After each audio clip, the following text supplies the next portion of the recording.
800-251-2153. 800-251-2153. 800-251-2153. That's 800-251-2153. Are you having trouble hearing? Hearing loss can devastate the quality of your life. Now, there's an affordable fix for you or your loved one. Rated in the best hearing aids of 2024 by USA Today, Audion Hearing has the highest quality hearing aids at the lowest prices, just $189. I actually like them better than my old $5,000 hearing aids. I could not believe how my hearing and life changed. Join over 500,000 happy customers by going to audionhearing.com. That's AUDIEN hearing.com. Broadcasting from the Kanowski-Bresney studios comes the radio medium Laura Lee Show. I feel like you had to let him go. Yes, it is. He was on life support. You've taken on the burden for his passing. Is that true? That is right. There's something to do with a Barbie doll. He used to stick the old school Barbie dolls in the cake. Oh my God, you're giving me goosebumps right now. The radio medium Laura Lee Show. Tune into your spirit every Tuesday at 4 p.m. You're tuned in to Money Matters Boston, 1120 AM WBNW. This is WBNW, 1120 AM, the Money Matters Radio Network. This is the Money Matters Radio Network, WBNW 1120 AM and W275 CM FM, Concord, Boston, the Money Matters Radio Network. This is Michael Valila, Adjutant of the Disabled American Veterans Department of Massachusetts. We pride ourselves on being able to support veterans in their time of greatest need, ensuring they receive the protections they deserve. For over 100 years, the DAV of Massachusetts has helped thousands of veterans with housing, transportation, and medical assistance, and you can help too. Please visit dav5k.boston and make a donation today. That's dav5k.boston. Hi, this is Chuck and Mike from the Armstrong Advisory Group, and we have a guide available this month titled 7 Common Financial Frauds and Scams. Mike, the big one that people tend to focus on, and it's an important one, is identity theft. Let's first define what identity theft is. Yeah, well, I think it's also fairly misunderstood because some people have a vision of, a big criminal ripping off your identity, and it's not usually done that way. But identity theft is using someone's social security number or, identifying their bank account numbers to be able to imitate them and therefore gain access to their funds in some way, shape, or form. And there are some things that people can start to do in order to potentially protect themselves against identity theft, but it's a hard one because there's so many different potential entry points. Well, there's been so many data breaches too, right? If you work for the federal government, your information's been breached. If you have ever had anything through Experian, you've been breached at some point in the past. And so if somebody really wants to buy your social security number, it's unfortunately not terribly difficult to do. But obviously storing documents in a safe place so they can't be misplaced, being careful and not using things like public Wi-Fi is a big one to avoid using. And then skimming credit card information is very common these days. And so to the extent you're able to not swipe a credit card, instead use the pay to touch, that can help things along when it comes to avoiding this. Our guide is titled The 7 Common Financial Frauds and Scams, and the way to request it is by calling 800-393-4001. Again, it's the 7 Common Financial Frauds and Scams, and the way to request the guide is by calling 800-393-4001. The proceeding was paid for by Armstrong Advisory Group, a registered investment advisor. Nothing in the ad or in any Armstrong guide is specific financial, legal, or tax advice. Consult your own financial, tax, and estate planning advisors before making any investment decisions. Armstrong may contact you to offer investment advisory services. The calendar is turned, and the cold is here to stay. So now's the perfect time to plan that getaway to the U.S. Virgin Islands. Act now and take advantage of a special promotion to St. Croix. Experience a vibe like no other and receive a $250 per person airfare credit and a free hotel night when you book a 5-night minimum stay with any participating hotel before June 30th, 2025. St. Croix is known for its incredible history and spectacular architecture, along with world-class cuisine, incredible golf courses, and a wide variety of water sports. From the moment you arrive, you'll fall naturally in rhythm with the heartbeat of the islands. There's no money to exchange, and travel from New England could not be easier. America's Caribbean paradise is waiting for you. Experience a vibe like no other on the island of St. Croix. Go to visitusvi.com and use the code VIBE2025 for more information and book your trip today. That's visitusvi.com and code VIBE2025. Are you over the age of 50? Want peace of mind and financial security for your family? Here's an important message to you from Senior Care USA. The average funeral now costs over $10,000. That leaves your loved ones the burden of paying your debts and funeral costs. Our plans start as low as $1 per day and will pay your family up to $30,000 to help pay for your funeral and other expenses. There are no medical exams. Your rates will never increase, and your plan cannot be canceled, regardless of your medical conditions, as long as you make your premium payments. Get up to $30,000 in final expense insurance. Call now for free information. Just answer a few simple questions and get approved right over the phone in just a few minutes. Call right now. Call 800-378-3818. 800-378-3818. 800-378-3818. That's 800-378-3818. It happens all over Massachusetts. In every home and every community. Be careful on your bike. Learning can happen anytime, anywhere. We'll see you at practice this weekend. And no matter how learning takes place in your family's life, DESE is there as your partner.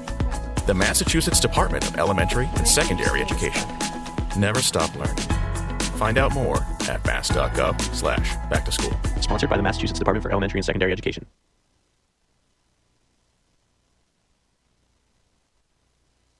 The Financial Exchange is produced by Money Matters Radio and is hosted by employees of the Armstrong Advisory Group, a registered investment advisor. All opinions expressed are solely those of the hosts, do not reflect the opinions of Armstrong Advisory or anyone else. Investments can lose money. This program does not offer any specific financial or investment advice. Please consult your own financial, tax, and estate planning advisors before making any investment decisions. Armstrong Advisory and the advertisers heard on this program do not endorse each other or their services. Armstrong and Money Matters Radio do not compensate each other for referrals and are not affiliated. This is the Financial Exchange with Chuck Zodda and Mike Armstrong. Your exclusive look at business and financial news affecting your day, your city, your world. Stay informed and up to date about economic and market trends, plus breaking business news every day. The Financial Exchange is a proud partner of the Disabled American Veterans Department of Massachusetts. Help us support our great American heroes by visiting dav5k.boston and making a donation today. This is the Financial Exchange with Chuck Zodda and Mike Armstrong. Chuck, Mike Tucker with you, and everything that we were going to talk about today just got thrown out the window because at about 10 a.m. Eastern, the Supreme Court of the United States, also known as SCOTUS. Oh, yeah. SCOTUS. They came out with a ruling on the TikTok ban. They did. And in a 9-0 ruling from the Supreme Court, they said that the ban can still be in place, and they basically sided with the government against TikTok, who was appealing this.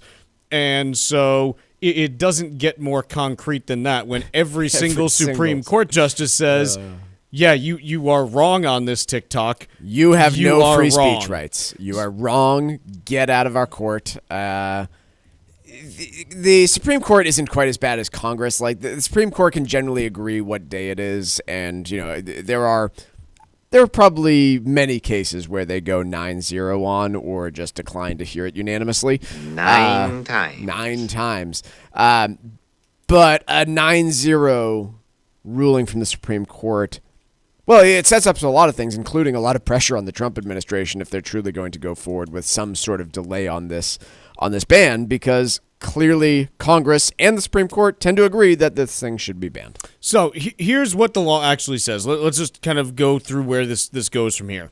So the law is called the Protecting Americans from Foreign Adversary Controlled Applications Act, or PAFACA. Yes. As it's commonly referred to.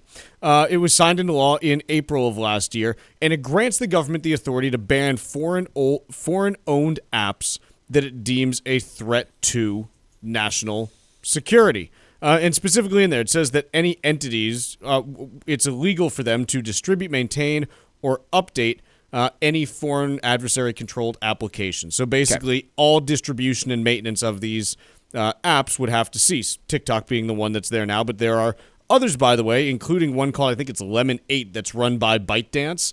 So there are other ByteDance owned apps that are probably going to be in focus. I remember too a few like payment type apps that were Chinese focused that were making their way into the United States here and there for.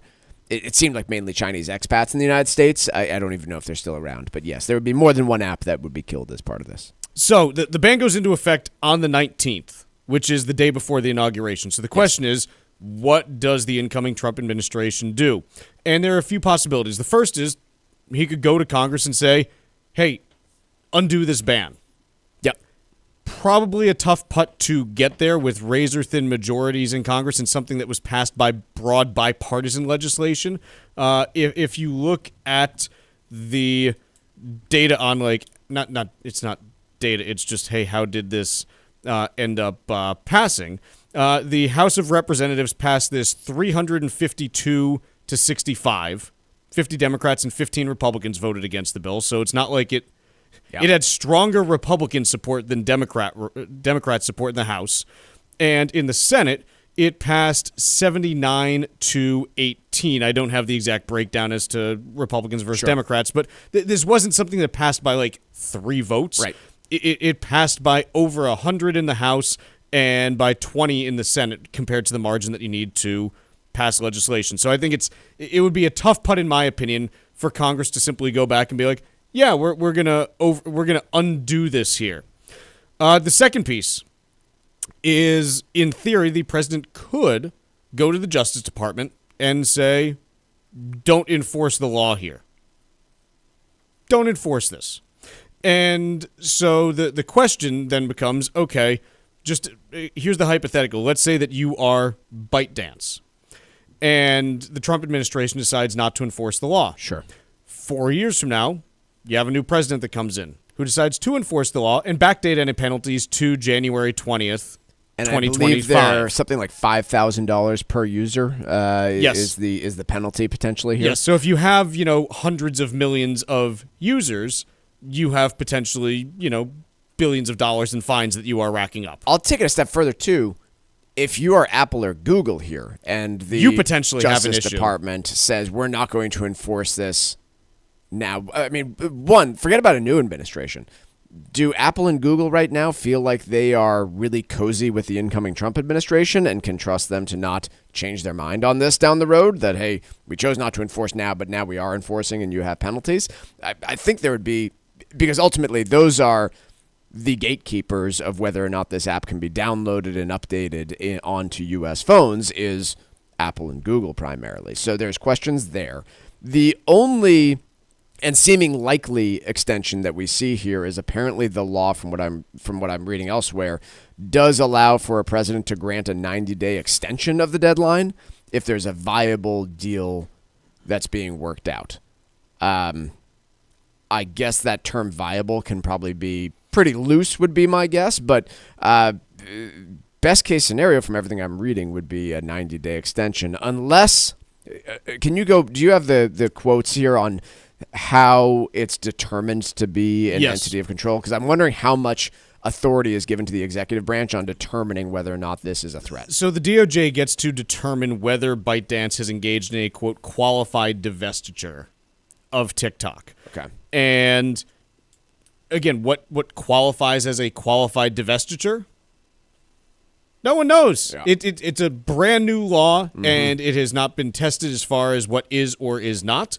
And so that is something that would certainly be up to the Supreme Court. And you can certainly imagine a world where the Justice Department says, yes, they've engaged in a qualified divestiture because of X, Y, or Z, and someone who's upset with it, whoever, like someone who has, it has to be someone who has standing. It can't just be, it can't be me, since I don't have TikTok, use TikTok, nor do I have any, like, I don't have standing, is what I'm trying to say. But someone could say, yes, they haven't done this, and it gets run up to the Supreme Court again. Like, that's certainly something that's possible, too. The fact of the matter is that, absent any of those changes, TikTok is now going to effectively cease to be distributed in the United States in 4 days. 3.5. Do you count today when you're saying that? I don't know. I don't either. On Monday, it will no longer be available on app stores. and TikTok, or ByteDance rather, will no longer support it, there's a chance the whole thing could go dark if they just want to pull the plug on it. Otherwise, the app experience will gradually degrade, but that's where we are heading now that the Supreme Court has unanimously 9-0 ruled that TikTok is in violation. Basically, they are in violation of this, and they don't have a leg to stand on with the concerns they brought to the Supreme Court. Pretty strong smackdown of the argument. Strong condemnation of. Again, I don't think the Supreme Court condemned TikTok. That's not what they strongly upheld the way that Congress wrote the law and reaffirmed that TikTok, you do not have free speech rights. Which I think is great because honestly, TikTok should not operate in the United States, in my humble opinion. So, all on board. And look, I'm not saying I don't feel bad for the people that have built businesses on TikTok and things like that. I do. They're going to have to go through adjustments potentially. Again, we still don't know how this goes from here. But it's a social media platform that has a direct line to the Chinese Communist Party if it ever requests it. That's not Bottom something line. you want operating in the United States, and I will stand by that regardless of what ends up happening over the next, 60, 90, 120 days, whatever ends up, going on here. So we've got that going on. That caught us all by surprise right as we kick things off today. But let's take a quick break, and when we come back, let's talk a little bit about what has been going on in markets this week. Text us 617-362-1385 with your comments and questions about today's show, and let us know what you think about the stories we're covering. This is the Financial Exchange Radio Network. An extended nursing home stay could deplete your savings in months if you're not prepared. Learn about the steps you need to take to protect your assets from these high costs. Get Cushing & Dolan's new guide called Long-Term Care Planning for Procrastinators. Call 866-848-5699. That's 866-848-5699. Or you can request the guide online by visiting LegalExchangeShow.com. The proceeding was paid for, and the views expressed are solely those of Cushing & Dolan. Cushing & Dolan and/or Armstrong Advisory may contact you offering legal or investment services. Cushing & Dolan and Armstrong Advisory do not endorse each other and are not affiliated. This is Michael Valila, Adjutant of the Disabled American Veterans Department of Massachusetts. We focus on the people returning from service, not their specific illness or injury. Our number one goal is to make sure our veterans have the necessary services they need, be it physical, emotional, or financial, so that their transition can be seamless. You can help our great American heroes as well by making a donation today by visiting dav5k.boston. That's dav5k.boston. With digital technology continuously evolving, hackers are coming up with incredibly elaborate schemes to commit fraud, which could put your financial well-being at risk. Hi, this is Mike Armstrong from the Armstrong Advisory Group, and in today's landscape, it's critically important that you beware of the potential dangers that exist. Our new guide is called 7 Common Financial Frauds and Scams, and its purpose is to help you understand what steps you can take to avoid becoming a victim. Whether it's identity theft, inheritance scams, or Ponzi schemes, this guide can educate you about these risks, giving you the chance to make any necessary changes to your overall financial strategy. Call us today at 800-393-4001 and request our new guide called 7 Common Financial Frauds and Scams. That number once again, 800-393-4001. The proceeding was paid for by Armstrong Advisory Group, a registered investment advisor. Nothing in the ad or in any Armstrong guide is specific financial, legal, or tax advice. Consult your own financial, tax, and estate planning advisors before making any investment decisions. Armstrong may contact you to offer investment advisory services. The calendar is turned and the cold is here to stay. So now's the perfect time to plan that getaway to the U.S. Virgin Islands. Act now and take advantage of a special promotion to St. Croix. Experience a vibe like no other and receive a $250 per person airfare credit and a free hotel night when you book a 5-night minimum stay with any participating hotel before June 30th, 2025. St. Croix is known for its incredible history and spectacular architecture, along with world-class cuisine, incredible golf courses, and a wide variety of water sports. From the moment you arrive, you'll fall naturally in rhythm with the heartbeat of the islands. There's no money to exchange, and travel from New England could not be easier. America's Caribbean paradise is waiting for you. Experience a vibe like no other on the island of St. Croix. Go to visitusvi.com and use the code VIBE2025 for more information and book your trip today. That's visitusvi.com and code VIBE2025. Hey, listen, are you a 50-year-old person looking for term life insurance? Then you need to talk to Bob. Bob specializes in helping people find $1 million or more of term life insurance for a couple of $100 a month. Look, you need to know there's a price war in the term life insurance business, and you may be paying too much. Call Bob, and he'll shop and see how much money he can save you. Look, this could be the last term life insurance policy you ever have. Your rates are guaranteed for the next 20 years. That's right, guaranteed level rates for the next 20 years. And if you're a smoker or your health is not perfect, Bob has great rates for you too. So for $1 million of term life insurance coverage for a couple of $100 a month, call Bob right now. 800-965-7987. 800-965-7987. 800-965-7987. That's 800-965-7987. Paid for by Term Direct.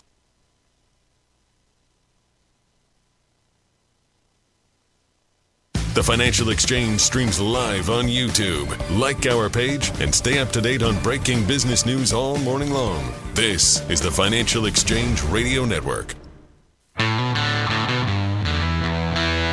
This segment of the Financial Exchange is brought to you in part by the U.S. Virgin Islands Department of Tourism. The U.S. Virgin Islands are St. Croix, St. Thomas, and St. John. And if you act now, you can take advantage of a special promotion to St. Croix. Experience a vibe like no other and get a $250 per person airline credit when you book a minimum 5-night stay at participating hotels. Go to visitusvi.com and use code VIBE2025 to reserve your trip today. Take your next vacation to St. Croix in America's Caribbean paradise, the United States Virgin Islands. Go to visitusvi.com and use code VIBE2025 to book your trip. That's visitusvi.com and code VIBE2025. Let's talk a little bit about what U.S. stocks are doing this week, because the answer, in my opinion, can best be,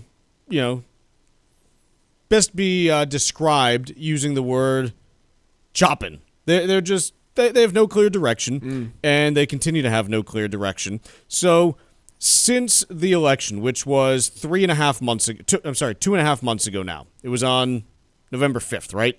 That is correct. 2.5 months. So on November 5th, the S&P 500 closed at 5782. It has not gone any. The lowest it's been since then is 5773. So it basically was there. It reached a high of 6,099 and has just been chopping in a 5 percentage point range, few points up, few points down, for the last 2.5 months now. True. Though that you asked about this week, and this week in stocks has done the same thing. We started this week. Okay, this month has done the same thing. This month has done the same thing. Yeah. This week we started the S&P 500 below 5,800. We're sitting close to 6,000, and that came off of this week, if I'm focusing just on this week, a couple of just fine inflation reports. Yeah. Just fine. Exactly. Not something you write home about, but not devastatingly bad. And this is what the market's been doing week to week. Right. 3% and Friday, up, 3% down, 3% up, 3% down. And Friday of last week, you had one of those downs because you had again, better than expected jobs report, but in the new environment of good news equals bad news. It was too good. It was too good for markets, exactly. And so I also haven't seen much in the way of changes of expectations for the Fed over the last month. Again, it's been wavering and up and down, but taking a look at the January meeting, there's almost no chance of a rate cut. That's occurring on January 29th. When I go out to March 19th, there's currently a 70% chance, again, that the Fed does nothing and keeps things right where they are. I suppose a month ago, it was a lot more likely that they do cut rates. So that explains some of that chop is rates are now assumed higher for longer, as we've been talking about. I think a lot of it is we just need to all chill out a little bit. I don't do well with that. You'd like to unchill. Yeah. You'd like to thaw. More stress. You're looking to boil a little bit here. Yeah. I could see that. On the topic of linguistics, I know we talked about how the jobs report it was better than we thought. Why do we not say gooder? It's one that's always bothered me. We can start that. No. My 4-year-old says it, and I love, like, I love, it's what it should be like. Oh, this is the goodest. Yes, it is the goodest. It's not the best. It's more gooder. So, as my 6-year-old says. In Dartmouth education, folks. I know you know the rules and you're just explaining why they're silly. But yeah. So I have something actually from sillylinguistics.com on this topic. Wait, what? It's a Friday. Have at it. That's a website? Are you serious? Sillylinguistics.com. I'm there right now. So the word good comes from, it's a Germanic word, godas, which is from, its stem is basically like to unite. And I guess uniting things was good. So over time, good got associated with like things that are desirable rather than uniting. And so that's where it came from. But the question is, where does the word better or best come from, or where do those words come from? And the answer, according to Silly Linguistics, is it comes from boot. What? Not what you wear on your foot, okay, but rather think of it like this. If you say that someone is good at something, but they are also blank to boot, that's where it comes from. And so it's, hey, they're good at this, but on top of that, here's something that's even better, boot. And so that is why apparently we say good, better, best, is because someone somewhere got these ideas all mixed up and they've just stuck now. And that is why we're here in the English language. Wonderful. Let's talk about California wildfires. Piece in the Wall Street Journal. Insurers' rule change put California homeowners on hook for the LA fire. And here is basically what... Here's basically what is happening now. Is California, for the longest time, 40-some-odd years, has said that they are not going to allow homeowners insurance premiums to rise by more than 7% a year. Yeah. So instead, what's happened in recent years, where homeowners insurance companies have had huge losses in the state, they just said, fine, we're pulling out, and a bunch of people went on to what's called the California Fair Plan, which is the state's insurer of last resort. Can't get a policy anywhere else? Come get it here. So what did you have was a concentration of insured homes in high-risk areas. And so basically what you have here is that the Fair Plan has somewhere around $200 million in cash on hand and about $2.5 billion in reinsurance, according to data that was reported last year. Right. So if you come up with a loss of greater than $2.7 billion in this hypothetical, then the Fair Plan has no more money and is bankrupt. The estimate from Evercore ISI as of right now, and again, the fires are still present in some parts. They're more controlled than they've been in recent days, but they're still burning. The estimate is about $6 billion in claims are going to be filed against the Fair Plan, which and obviously just correct me if I'm wrong. That's bigger than 2.7? Hold on. Carry the 7. Yes. Yeah. Yep. It's big. It's bigger than 2.7. Probably. So we got that.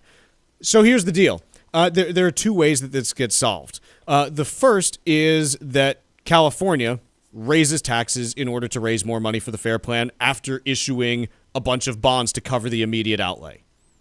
That's, I think, on something of this scale, given how big California's economy is, I think that's probably likely to a certain extent. The other possibility is that the Fair Plan ends up getting bailed out by the federal government.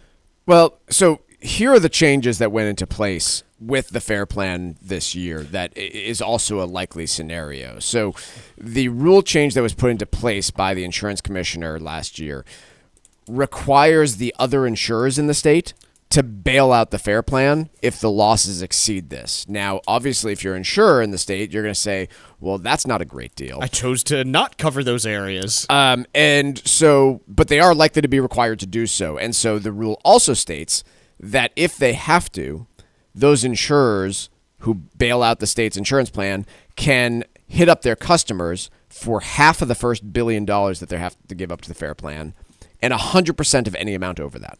If you live in San Diego, if you live in San Francisco, if you live in areas that were not affected by the fire, it now seems very, very likely that not only are your premiums going to go through the roof, but you're going to be hit with a one-time assessment of probably a lot of money over the course of the next year to bail out the FAIR Plan is what it's looking like. California insurance premiums are going to do what Florida's have done over the last 4 to 5 years, which is probably double to quadruple depending on exactly where you live. Yeah. That's where you're heading on this. Again, I'm going to take a bit of good news. I don't think, based on all of this, that the U.S. government's getting involved. We'll see. So far. Let's take a quick break here. When we come back, we got Wall Street Watch, and then we'll talk about what's going on in the California real estate market as well. Like us on Facebook and follow us on Twitter @TFE Show. Breaking business news is always first, right here on the Financial Exchange Radio Network. As a busy mom to 4 kids, my to-do list is full. Trying to fit in exercise, eating right, and prioritizing self-care can feel next to impossible. While we can't add more hours to the day, we do have a great resource to help.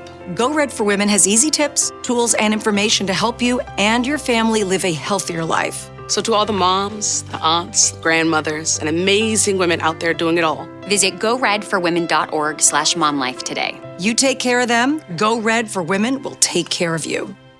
Environmental nonprofit Ocean River Institute is working with communities to tackle climate change with nature-based solutions that feature slowing water down and building more soil with grasses and plants. Research indicates that people acting in their own neighborhoods can build an inch of soil in a year and slow sea level rise down by as much as 25%. Please visit oceanriver.org for more information on opportunities to make a difference and go the distance for savvy stewardship of a greener and bluer planet Earth. The calendar is turned and the cold is here to stay. So now's the perfect time to plan that getaway to the U.S. Virgin Islands. Act now and take advantage of a special promotion to St. Croix. Experience a vibe like no other and receive a $250 per person airfare credit and a free hotel night when you book a 5-night minimum stay with any participating hotel before June 30th, 2025. St. Croix is known for its incredible history and spectacular architecture, along with world-class cuisine, incredible golf courses, and a wide variety of water sports. From the moment you arrive, you'll fall naturally in rhythm with the heartbeat of the islands. There's no money to exchange, and travel from New England could not be easier. America's Caribbean paradise is waiting for you. Experience a vibe like no other on the island of St. Croix. Go to visitusvi.com and use the code VIBE2025 for more information and book your trip today. That's visitusvi.com and code VIBE2025. Did you outgrow your timeshare and now you want out? But you can't. You can't sell it, and you can't get out of the contract. Imagine trying to get out of your mortgage. That's what a timeshare is. You can't just call up the bank and say, I don't want to pay it anymore. But we may be able to help you do just that. Listen, a timeshare maybe for you once was a great thing, but now you don't use it much. And they are not easy to get rid of. Plus, you do have to pay for it every month. Qualified timeshare owners can get out of their contract legally and permanently without ruining your credit or even filing bankruptcy. And imagine no more mortgage payment or fees. Call the Timeshare Exit Hotline qualification line now. It's free to learn more. 800-455-7967. 800-455-7967. 800-455-7967. That's 800-455-7967. Paid for by Timeshare Defense. This is Tucker Silva, and I'm joined today by estate planning attorney Todd Lutzke from the law firm of Cushing & Dolan with your Financial Exchange quick tip of the day. And we're talking about last-minute nursing home lessons that can help save your assets. What can be done last minute to save your home and your liquid assets when one spouse is entering the nursing home? So with a married couple, you do have more options than as a single person. But with a married couple, your home is not at risk because the community spouse living in the home is allowed to keep the home. Doesn't matter the value, as long as they're living there, it's not countable and non-lienable. They also give the healthy spouse about $135,000 to keep. It's not a lot when you think of the big picture, but all the rest of the money would be at risk. But at least a quick last-minute way of protecting all those other dollars, all over and above that $135,000, would be to basically transfer the assets, those excess assets, to the community spouse, which, by the way, is not a disqualifying transfer, so no 5-year waiting period. And then once once that community spouse gets those assets, depending on their age, they can buy what is known as a Medicaid qualifying annuity. These are special annuities. They convert the excess assets into an income stream, and then it's no longer an asset, keeping the community spouse over assets. Then the community spouse and the sick spouse are under assets, and they're eligible for Medicaid. Cushing & Dolan has written a brand new guide, especially for those of you who have put off doing your planning and are now faced with a last-minute nursing home situation. Request this brand new guide from Cushing & Dolan at 866-848-5699. It's called Long-Term Care Planning for Procrastinators. 866-848-5699. Or if you prefer, you can simply go to their website, legalexchangeshow.com, and request it there. The proceeding was paid for and the views expressed are solely those of Cushing & Dolan. Cushing & Dolan and or Armstrong Advisory may contact you offering legal or investment services. Cushing & Armstrong do not endorse each other and are not affiliated.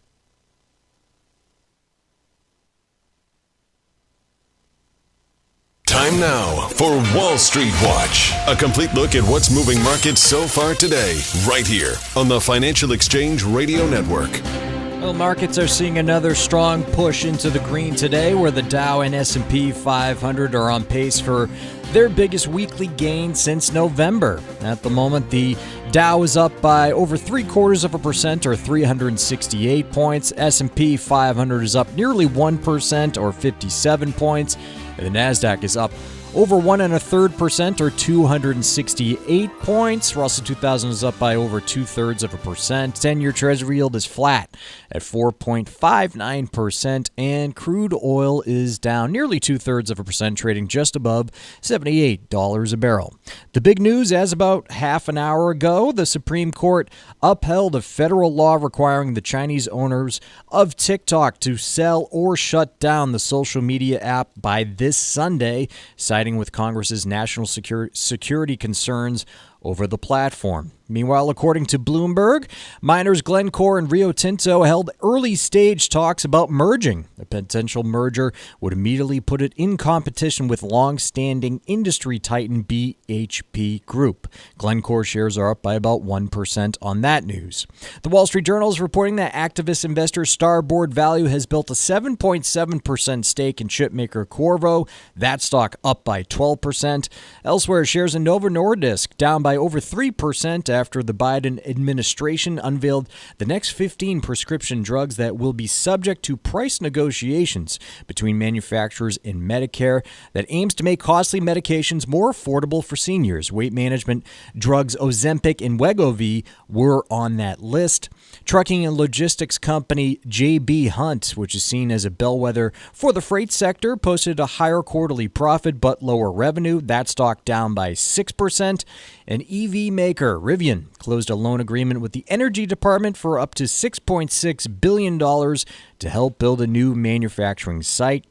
Rivian shares are up 2% so far today. I'm Tucker Silva, and that's Wall Street Watch.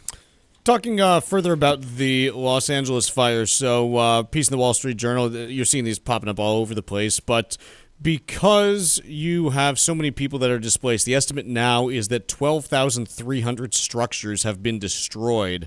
As part of this, you have, again, those are just structures. Some of those might be multifamily. So you 3 to 5x that in terms of people would be my bare minimum guess. It might even be higher. Right. I mean, you might have 75,000 to 100,000 people. Like some of these could be like 3-unit places. Well, that and that's just destroyed. the destroyed ones. That doesn't include areas that weren't destroyed that you still had to evacuate. Yes. So you have tens of thousands of people that have been displaced here. And obviously, there's nowhere in the country, there's nowhere in the world where you just have 10,000 empty houses that are lying around because you don't build empty houses. Like there is no reasonable case for surplus housing capacity. There's a case to be made that we should probably build more than we do, but nowhere is there, hey, we should just have like an extra 2% of housing stock in case something happens. There's no reasonable case for that. Right. But what you are seeing is the worst impulses of a whole bunch of greedy people that are popping up in terms of the profiteering, the price gouging, and stuff like that. And it's just something where honestly, I find it quite despicable, people accepting some of these ridiculous offers for their places. And yeah, the accepting part is the I don't blame one. people for offering tons of money to try to get into a place because you're desperate. I understand that. That's where I land is like, I would probably offer darn near anything to put a roof over my 3 kids' heads. Totally. But if you accepting it is pretty rough. If you're a person who, again, let's say that you have a place that's been listed in LA for $4,000, and someone comes to you and says, "Hey, they're the first person in line, they're qualified." They say, "Hey, I'm going to give you $8,000 for this." Well, no, you're going to give me $4,000 for this because here's the thing, and people be like, "Well, no, like this is your chance to make a No, you are then profiting off of other people's misery because for whatever reason, this particular act of God happened to hit their house instead of yours. Yeah. And the embers carried this way because of the wind instead of that way, and so you were spared.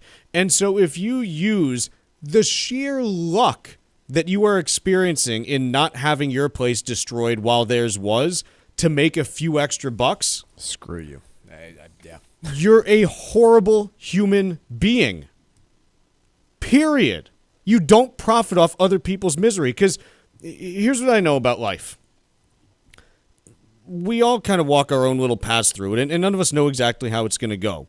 And my life might be fine today, but who knows what I face tomorrow.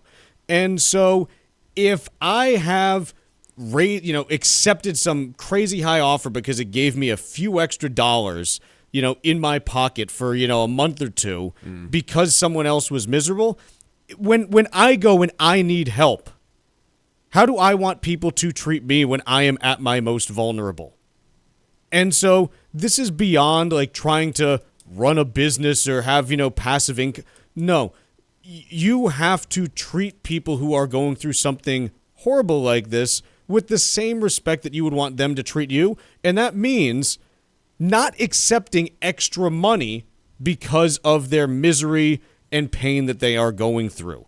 So beyond all of this, the next steps in all of this, are going to be, well, one, getting this fire under control. Beyond that, it's going to be this long, laborious process of getting payouts from insurance companies, identifying which properties have been destroyed, haven't been destroyed, and that long battle with those insurers.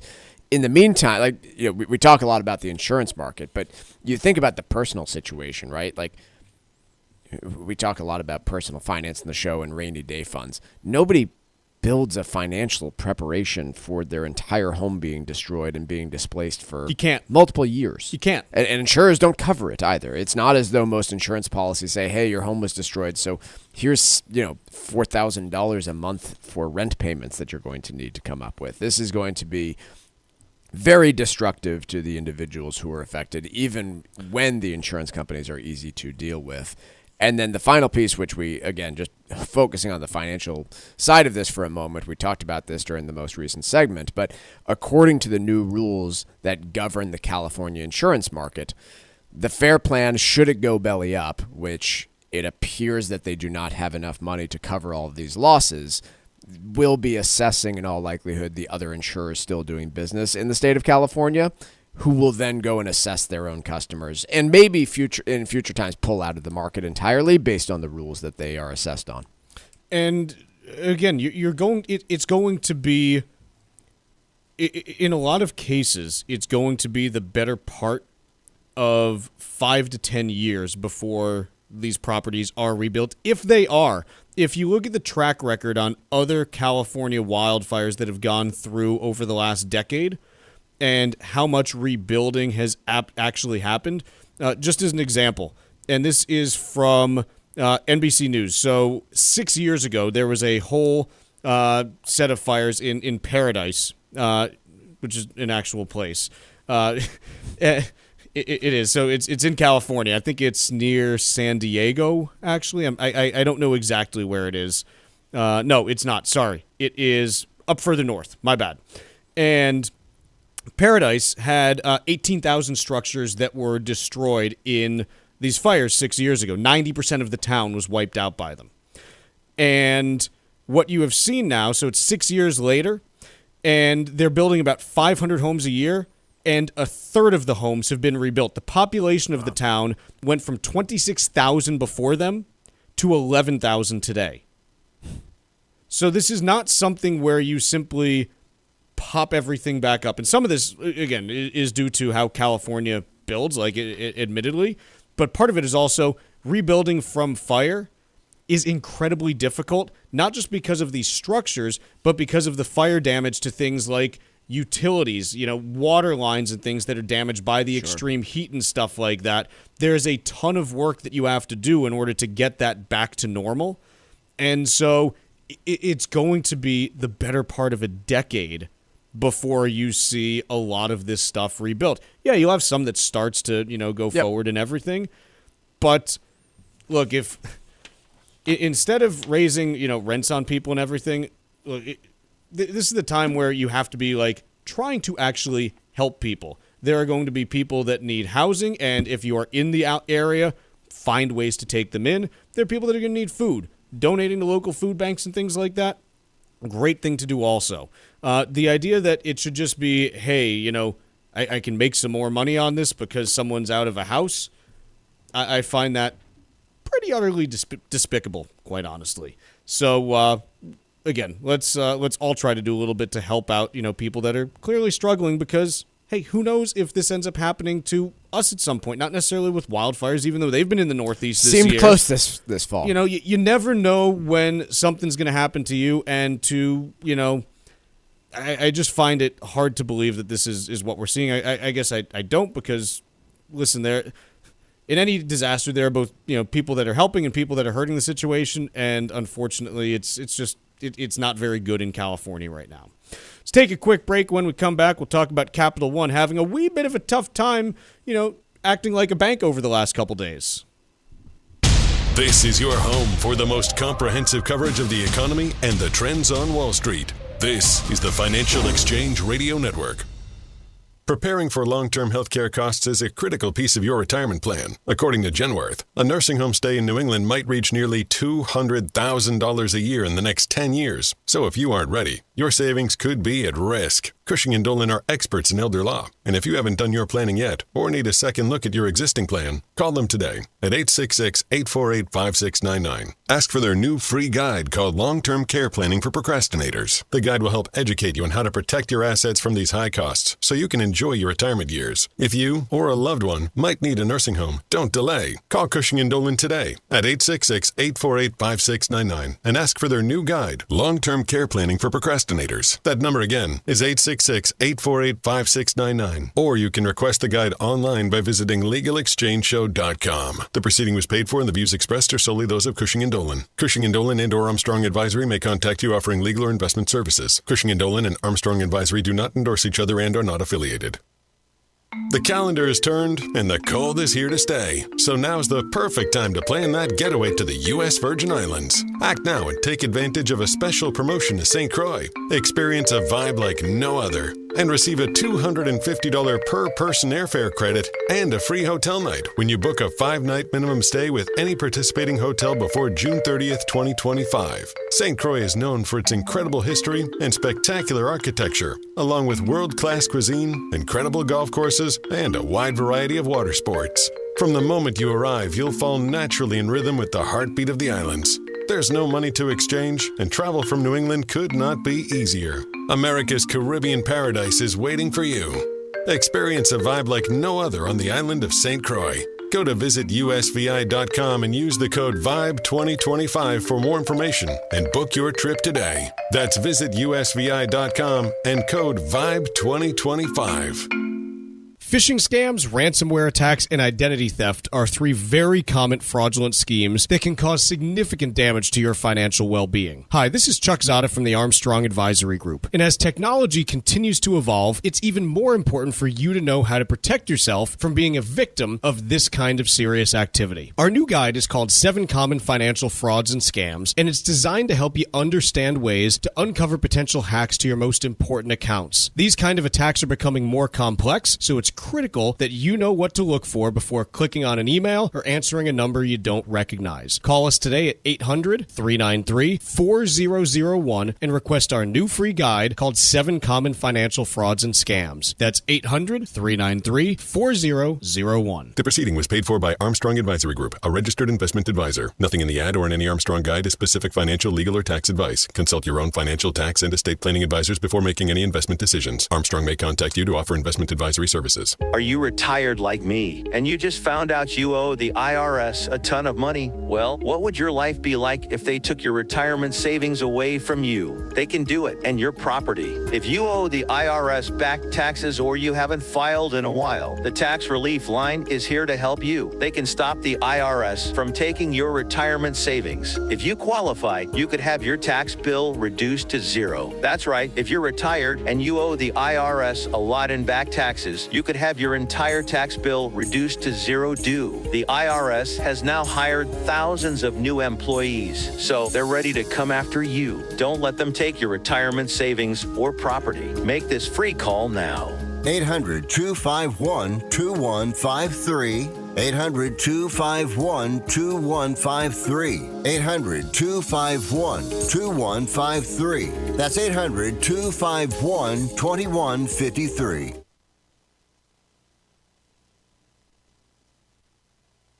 Find daily interviews and full shows of the Financial Exchange on our YouTube page. Like us on YouTube and get caught up on anything and everything you might have missed. This is the Financial Exchange Radio Network.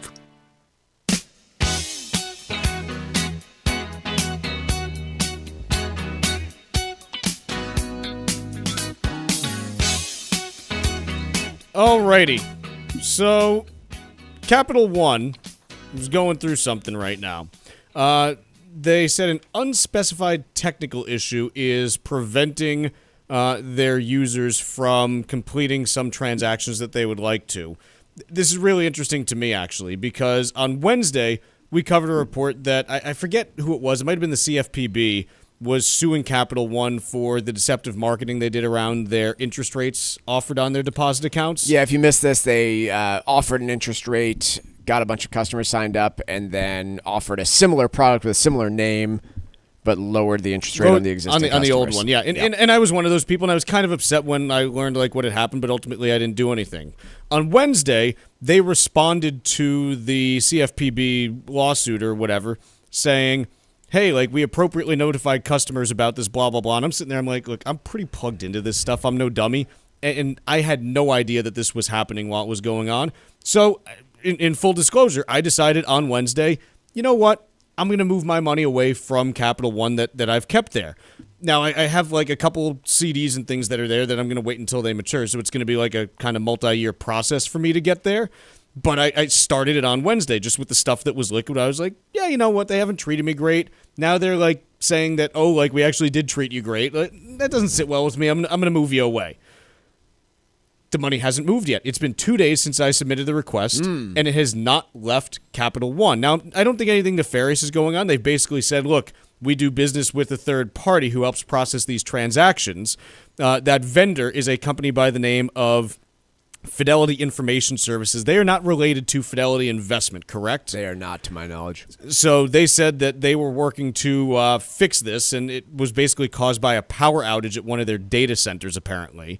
Why they don't have redundancy, I don't know, but, whatever. I've been waiting for 2 days for money to move. Whatever. You service banks. Right, FDIC is going to have something to say about this. Yeah, there's going to be a problem there.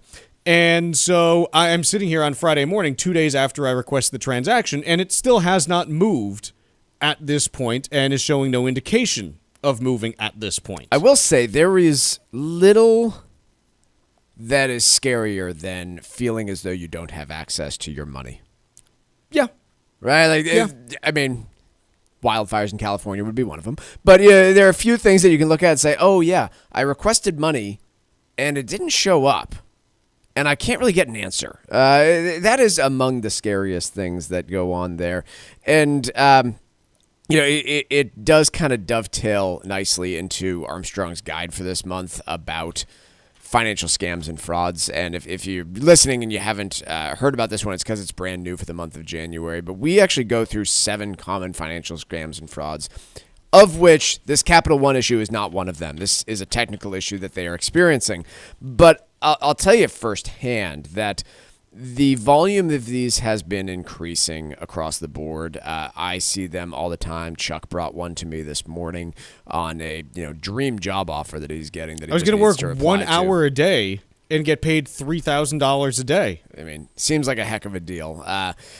These things are common, and when we talk about them like this, seem pretty easy to detect. But with the amount of data that has been breached over the years, the ability for someone to, for instance, steal your identity and pretend to be you with one of these large financial institutions and request cash from your account, it's become a lot easier for the fraudsters. The banks have been trying to keep up. The financial institutions have been trying to keep up with ways to prevent it, not always successfully. And what I have seen in my experience in this industry is that most people absolutely don't fall victim to this. It is when they're at the most vulnerable, when they're letting their guard down because they've lost a loved one, or because they're going through a divorce, or they're going through a medical treatment. And as terrible as that sounds, that's when the scammers get in. That's when the fraudsters get in. Our guide this month, all about the 7 most common types of financial frauds and scams, tips that you can take home to protect yourself from them, and what we're seeing out there in the latest and greatest scams. If you want a copy of our brand new guide on this subject, call the Armstrong Advisory Group at 800-393-4001. Again, that is our brand new January guide on 7 common financial scams and frauds. Call us to get your copy, 800-393-4001. The proceeding was paid for by Armstrong Advisory Group, a registered investment advisor. Nothing in the ad or in any Armstrong guide is specific financial, legal, or tax advice. Consult your own financial, tax, and estate planning advisors before making any investment decisions. Armstrong may contact you to offer investment advisory services. One thing that I wanted to touch on today. Today, the Biden administration unveiled the next 15 prescription drugs that will be subject to price negotiations for Medicare. Yeah. The first one went through last year, I believe. And on the list this year, a few of the obesity drugs, Ozempic, Wegovy, and something called Rybelsus, which I'm not as familiar with. That one hasn't been in the news quite as much. Yeah, I think Tucker mentioned one of the stocks was down a good, 5% this morning? 3%. 3%? Okay. There's also Trelegy Ellipta, which is used for COPD. Xtandi. It's a prostate cancer drug. Okay. Pomalyst, which is a treatment for multiple myeloma. Iberance, which is a treatment for breast cancer. Ofev, which is used to treat chronic lung disease. Linzess, which is for irritable bowel syndrome. Calquence, which is for certain types of blood cancer. Austedo, which is for Huntington's disease. Breo Ellipta, which is used to treat COPD. Tradjenta for type 2 diabetes. Xifaxan for irritable bowel syndrome. Vraylar for schizophrenia and bipolar. Janomit for type 2 diabetes, and Otezla for plaque psoriasis. So those are the ones that the Biden administration has sent in order to have those manufacturers negotiate with Medicare on pricing. And the theory on this is, look, if Medicare is covering, basically every senior over age 65, hey, we've got some pricing power and we want to use it. You can't just charge, list prices and things like that. So that is just some news of note, I thought. Let's take a quick break. Hour 2 coming up in just a little bit on the Financial Exchange.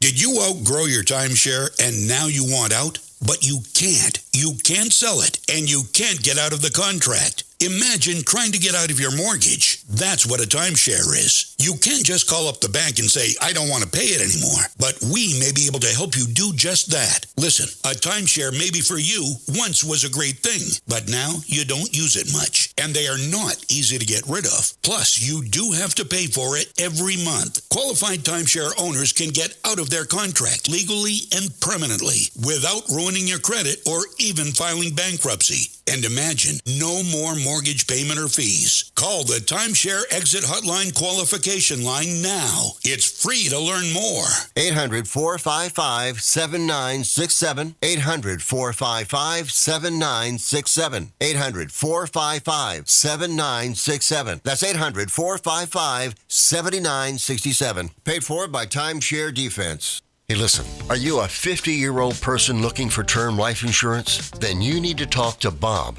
Bob specializes in helping people find $1 million or more of term life insurance for a couple of $100 a month. Look, you need to know there's a price war in the term life insurance business, and you may be paying too much. Call Bob, and he'll shop and see how much money he can save you. Look, this could be the last term life insurance policy you ever have. Your rates are guaranteed for the next 20 years. That's right, guaranteed level rates for the next 20 years. And if you're a smoker or your health is not perfect, Bob has great rates for you too. So for $1 million of term life insurance coverage for a couple of $100 a month, call Bob right now. 800-965-7987. 800-965-7987. 800-965-7987. That's 800-965-7987. Paid for by Term Direct. It happens all over Massachusetts. Can you tie my shoes? In every home and every community. Be careful on your bike. Learning can happen anytime, anywhere. We'll see you at practice this weekend. And no matter how learning takes place in your family's life, Desi is there as your partner. The Massachusetts Department of Elementary and Secondary Education. Never stop learning. Find out more at mass.gov/back-to-school. Sponsored by the Massachusetts Department for Elementary and Secondary Education. This is the Money Matters Radio Network. WBNW 1120 AM and W275CM FM. Concord, Boston. The Money Matters Radio Network.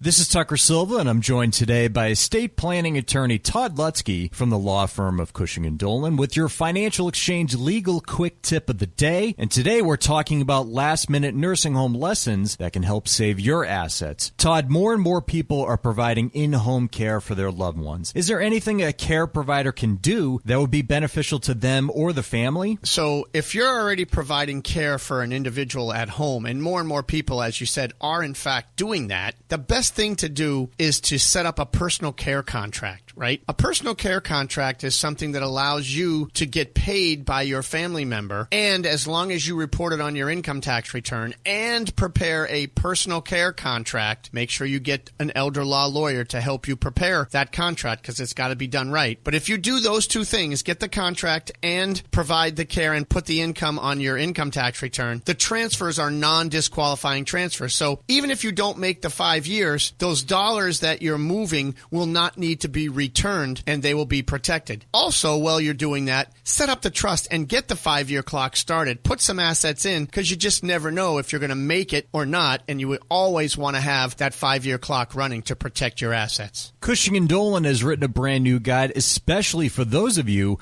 who have put off doing your planning and are now faced with a last-minute nursing home situation.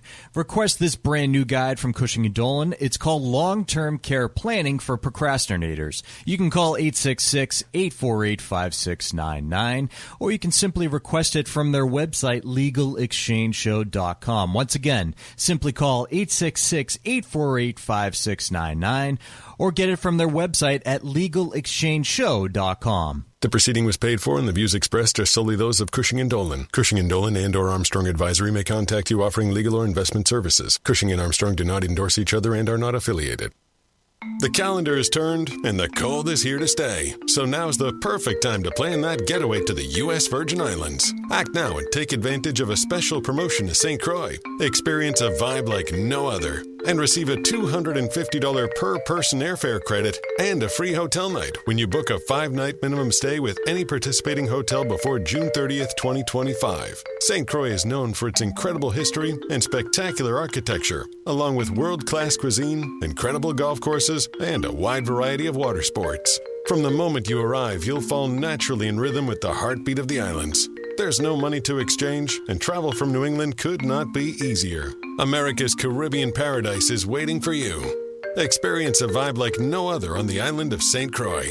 Go to visitusvi.com and use the code VIBE2025 for more information and book your trip today. That's visitusvi.com and code VIBE2025.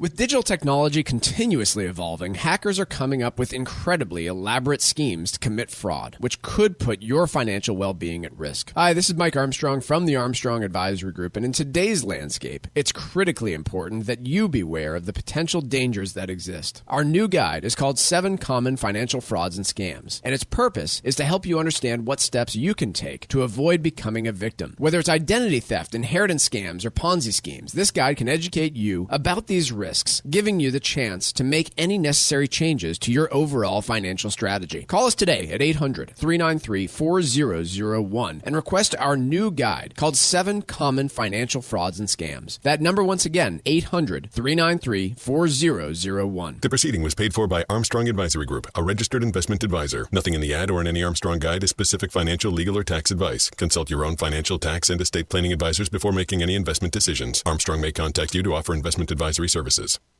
This is Michael Valila, Adjutant of the Disabled American Veterans Department of Massachusetts. We pride ourselves on being able to support veterans in their time of greatest need, ensuring they receive the protections they deserve. For over 100 years, the DAV of Massachusetts has helped thousands of veterans with housing, transportation, and medical assistance, and you can help too. Please visit dav5k.boston and make a donation today. That's dav5k.boston.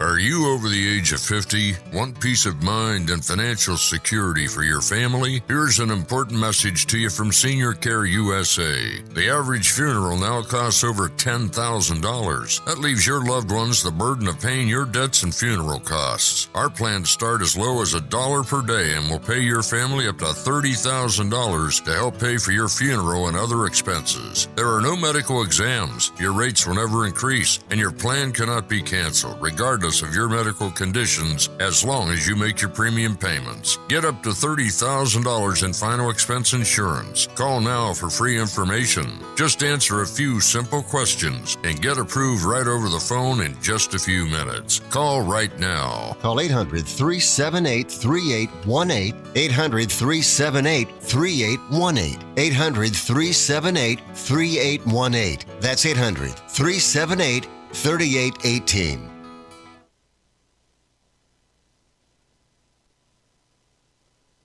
The Financial Exchange is produced by Money Matters Radio and is hosted by employees of the Armstrong Advisory Group, a registered investment advisor. All opinions expressed are solely those of the hosts, do not reflect the opinions of Armstrong Advisory or anyone else. Investments can lose money. This program does not offer any specific financial or investment advice. Please consult your own financial, tax, and estate planning advisors before making any investment decisions. Armstrong Advisory and the advertisers heard on this program do not endorse each other or their services. Armstrong and Money Matters Radio do not compensate each other for referrals and are not affiliated.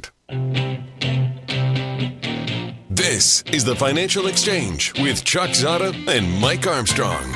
Your exclusive look at business and financial news affecting your day, your city, your world. Stay informed and up to date about economic and market trends, plus breaking business news every day. The Financial Exchange is a proud partner of the Disabled American Veterans Department of Massachusetts. Help us support our great American heroes by visiting dav5k.boston and making a donation today.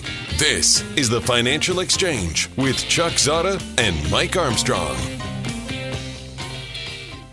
Chuck, Mike, and Tucker with you, kicking off hour number 2 of the Financial Exchange. And as we sit here right now, we got a nice broad-based rally taking place across U.S. markets, led by big tech, but the Dow was up 394 points, about 1%. The S&P up 64 points, about 1%. Back above 6,000, might I add.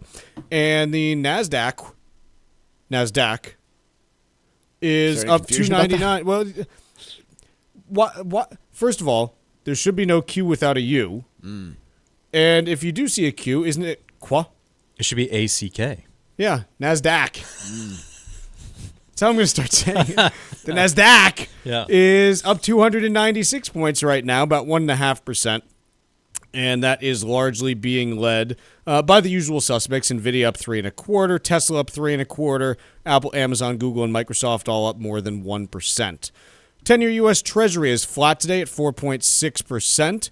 We've got oil down 62 cents a barrel to 78.06. AAA national average for gas prices continuing to move up, though. Another 1.2 cents to 3.11 and 0.5 cents. And we've got gold today down 30 cents an ounce. Barely why'd they even wake up and trade it today? Who knows? That is at $27.50 and 50 cents.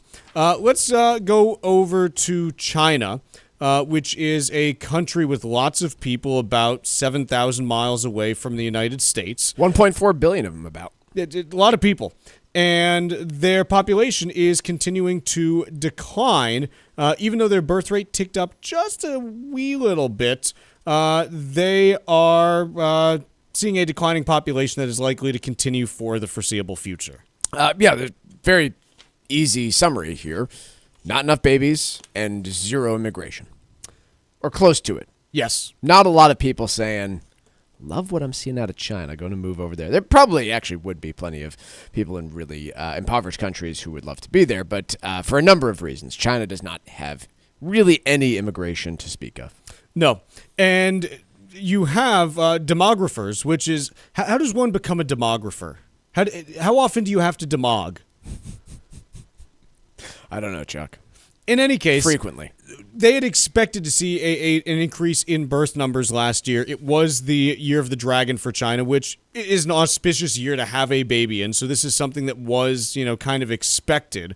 But overall, the Chinese birth rate is less than half of the typically agreed upon replacement rate of 2.1%. So their population is going to continue to decline. And I actually found a great chart today. This is from Visual Capitalist, and it's basically these demographic pyramids that you have showing, hey, how do demographics in different countries and regions stack up visually? Like, what percentage of your population or how many people fall into each little bucket that you have? And India and China right now actually have about the same number of people. Hasn't always been that way, but India's had a pretty strong birth rate in recent years, whereas China obviously has not. Okay. China right now has a median age of 38 years, and if you look at the population of people aged 0 to 5, it is about half the population of aged people 50 to 55. So it's like there is a stark difference that's happening there.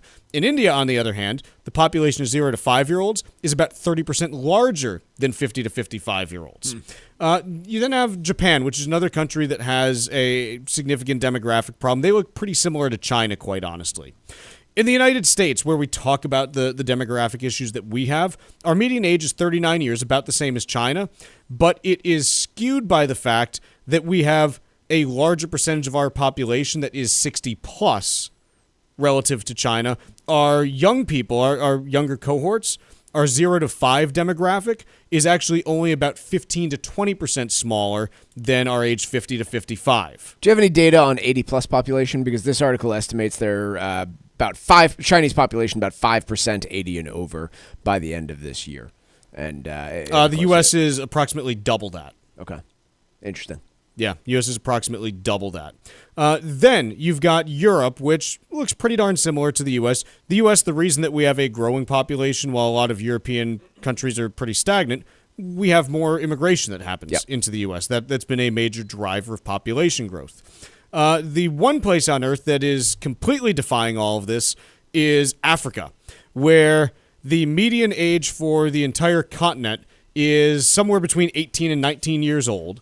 And the 0 to 5 demographic is, and again, this is visual, so I'm eyeballing this one, and it's kind of hard to eyeball. It looks like it's about 5 times as big as the age 50 to 55 cohort. Wow. Now, part of this is because life expectancy in Africa, 63 years. Yeah. So that is a pretty stark difference in basically everywhere else that I described, you have a life expectancy that is 15 to 20 years longer than what is expected there. So bringing this back to China for a moment, there has been a lot written about China facing the Japan problem.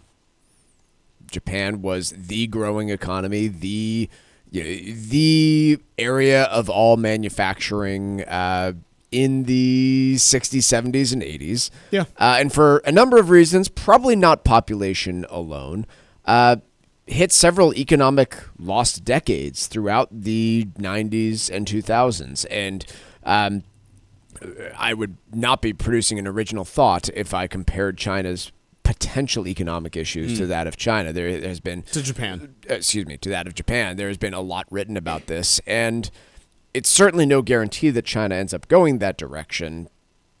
But boy, are they really, really trying to push different ways to face off with and fix this demographic issue. I'll be honest, they can't. Outside of the only way that you do it is through immigration, and they have a society that doesn't seem like a possibility. Well, it's not a possibility for a number of different reasons. Sure. The first one is, okay, how do you actually encourage immigration to China, which is a pretty restrictive system to live under for those who have lived elsewhere? The second is the sheer number of people that you would need to bring in order to make a dent in the problem. Right. This is not, Portugal was Portugal have like 30 million people in population? It's not Israel with 7 million people where you're like, hey, if we bring in like 1 million people, we added like 14% to the population. 10.5. Portugal's 10.5? Correct. As of 2023. Spain's 30 million? Oh, Tucker noodled that for a little bit. In any case, you've 48. Who cares? Split the difference. In any case, you got 1.4 billion people there. Even if you bring in 14 million people, you've changed the tide by 1%. Yeah. 1% to do that. And think of all the effort that you would have to do in order to bring 14 million people into China permanently. Yeah. It makes you not scratch your head for terribly long as to why China is so very interested in automation, artificial intelligence, and ways that they can make manufacturing really, really, really efficient. Let's take a quick break. When we come back, we'll do a little bit of trivia, and we'll talk tariffs right after this. The Financial Exchange Show podcast drops every day on Apple, Spotify, and iHeartRadio. Hit that subscribe button and leave us a 5-star review. You're listening to the Financial Exchange Radio Network. With digital technology continuously evolving, hackers are coming up with incredibly elaborate schemes to commit fraud, which could put your financial well-being at risk. Hi, this is Mike Armstrong from the Armstrong Advisory Group, and in today's landscape, it's critically important that you beware of the potential dangers that exist. Our new guide is called 7 Common Financial Frauds and Scams, and its purpose is to help you understand what steps you can take to avoid becoming a victim. Whether it's identity theft, inheritance scams, or Ponzi schemes, this guide can educate you about these risks, giving you the chance to make any necessary changes to your overall financial strategy. Call us today at 800-393-4001 and request our new guide called 7 Common Financial Frauds and Scams. That number once again, 800-393-4001. The proceeding was paid for by Armstrong Advisory Group, a registered investment advisor. Nothing in the ad or in any Armstrong guide is specific financial, legal, or tax advice. Consult your own financial, tax, and estate planning advisors before making any investment decisions. Armstrong may contact you to offer investment advisory services. An extended nursing home stay could deplete your savings in months if you're not prepared. Learn about the steps you need to take to protect your assets from these high costs. Get Cushing & Dolan's new guide called Long-Term Care Planning for Procrastinators. Call 866-848-5699. That's 866-848-5699. Or you can request the guide online by visiting LegalExchangeShow.com. The proceeding was paid for and the views expressed are solely those of Cushing & Dolan. Cushing & Dolan and or Armstrong Advisory may contact you offering legal or investment services. Cushing & Dolan and Armstrong Advisory do not endorse each other and are not affiliated. This is Michael Valila, Adjutant of the Disabled American Veterans Department of Massachusetts. We focus on the people returning from service, not their specific illness or injury. Our number one goal is to make sure our veterans have the necessary services they need, be it physical, emotional, or financial, so that their transition can be seamless. You can help our great American heroes as well by making a donation today by visiting dav5k.boston. That's dav5k.boston. The calendar is turned and the cold is here to stay. So now's the perfect time to plan that getaway to the U.S. Virgin Islands. Act now and take advantage of a special promotion to St. Croix. Experience a vibe like no other and receive a $250 per person airfare credit and a free hotel night when you book a 5-night minimum stay with any participating hotel before June 30th, 2025. St. Croix is known for its incredible history and spectacular architecture, along with world-class cuisine, incredible golf courses, and a wide variety of water sports. From the moment you arrive, you'll fall naturally in rhythm with the heartbeat of the islands. There's no money to exchange, and travel from New England could not be easier. America's Caribbean paradise is waiting for you. Experience a vibe like no other on the island of St. Croix. Go to visitusvi.com and use the code VIBE2025 for more information and book your trip today. That's visitusvi.com and code VIBE2025. As a busy mom to 4 kids, my to-do list is full. Trying to fit in exercise, eating right, and prioritizing self-care can feel next to impossible. While we can't add more hours to the day, we do have a great resource to help.